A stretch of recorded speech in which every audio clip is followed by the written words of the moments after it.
Hi folks, it's the China Guitar Skeptic here. I hope you like the new intro. Thought you might need some cheering up when you see what I've done to Mitzi. I had to gut her, completely gut her. The wiring loom that came out of her was a complete piece of crap. Most of the terminals were held on with bits of tape, masking tape, and the wires absolute rubbish. Quick video on rewiring the Les Paul. First thing I'm going to use is a piece of card and a pen, and all I'm going to do is make a little template of the positions for the controls. So once we've got that cut out, as I have now, we re-offer it up to the guitar and make sure it's in the same position, and then we mark off on the side we're going to use. So there we go. Once we've got that done, we should have basically a mirror of the front of the guitar, bridge volume, neck volume and tone, and they will correspond on the back, so that we can then begin to put our wires, solder our wires on. So that'll be the next job. The first thing we want to do is to create a ground between each of the pots. So that's what I'm going to do.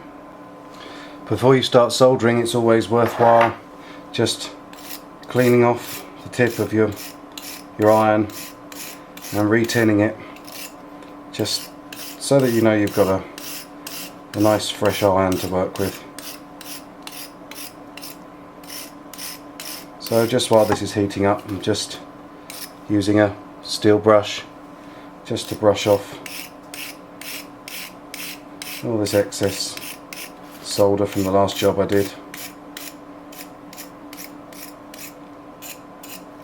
There we are, almost up to heat now, and we will begin by tinning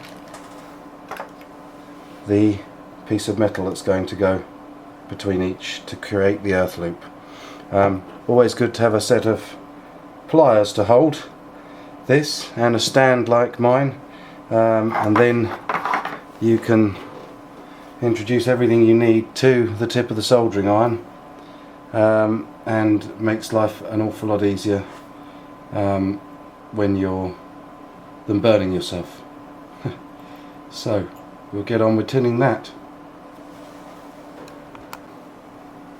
Okay, the tinning process is fairly straightforward. Just get plenty of solder on and make sure that the piece of metal that you're tinning gets up to heat. And quite a nice touch actually is to solder through the earth hole as well at the same time, and that will hold it on there as well.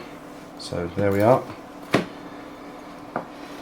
that's that in place. And we don't want to get these pots too hot, so I'm just going to roll some solder in there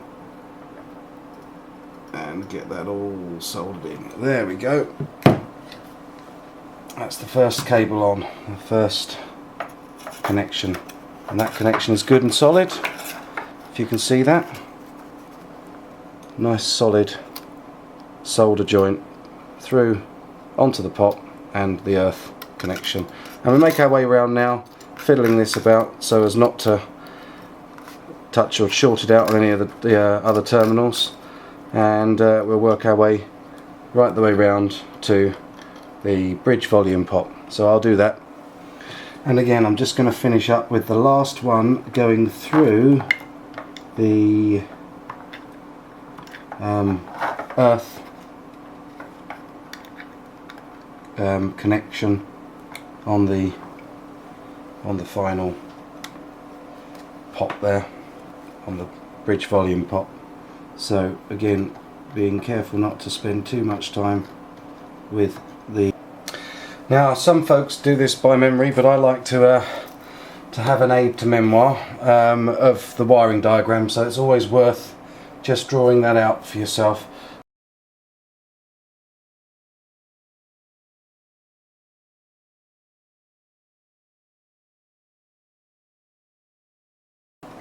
So there we have it, and obviously we've already done that connection round to ground all of that out, and also there's one more ground coming off from the earth for the stop tail, so that will go on to the stop tail.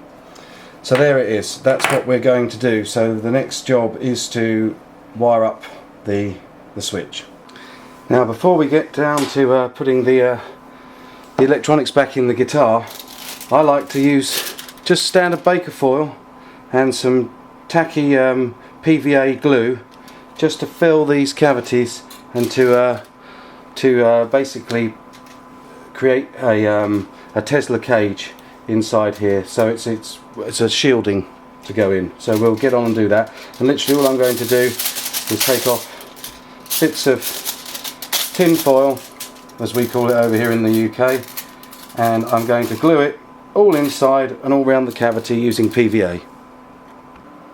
And there we are, both cavities properly filled with foil, and also I will be putting that on the back of each of the covers. And so there we have it, all the controls are back in place, all ready for the pickups to be wired on and to be put back together again. And there we have the completed wiring in place. A little bit of extra cable than we need, but just pushing that down in there won't hurt. So there we are, we'll see what it sounds like. Have a confession to make. The mic cable I put in earlier, I forgot why the mic cable was chucked. It's colour. It was broken, so I've replaced it with just this two core wire, and she's working perfectly. Got to give you a demonstration of these beautiful pickups. They're just absolutely awesome. So here you go, have a listen, see what you think.